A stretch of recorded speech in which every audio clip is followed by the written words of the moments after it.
Celibacy, as described by Father Sean Doggett, means to remain unmarried and refraining from sexual intercourse for the sake of the gospel.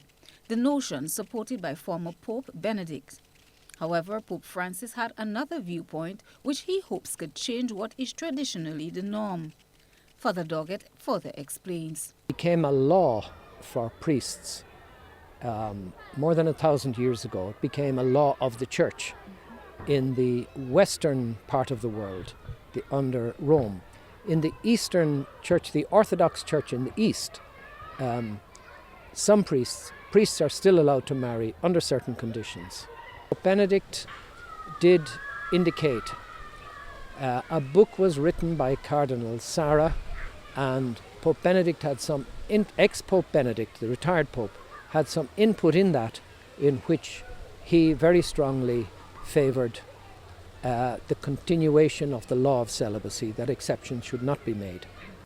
The parish priest gives his perspective on the controversial issue. Well, I mean, I have chosen the celibate life in the priesthood. It's not easy any more than the married life is not easy. But I would have found it very, very difficult to cope with my priesthood and to give to the people to whom I'm sent the service that they should get if I had a wife and children to look after. And the purpose of celibacy is that the celibate person gives to those to whom he is sent the same devotion, the same commitment that a married man ought to give to his wife and children. Father Doggett admits that attracting people to the priesthood is now a challenge, as no interest has been generated lately. We do have a very grave shortage of priests in Grenada. There are parishes that do not have a priest, for example, St. David's, Victoria, Carriacou and Petit Martinique at the moment. And in some cases, one priest is looking after two parishes or more.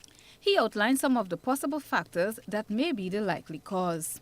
There have always been problems, different social circumstances regarding the number of vocations to the priesthood, favouring and not favouring. But I think in the Western world, here in the Caribbean and in most of Europe, it's the whole culture of materialism, of consumerism, the whole culture of selfishness, of putting oneself first, and then also the material progress, like the economic boom, if you like, that the priesthood is not seen as attractive as it should be. The attractions of held up in front of us by the media, by people like you, that discourages young men from committing their whole lives to the priesthood. Currently, there are 20 priests in the diocese in Grenada. Christelina John, GBN News.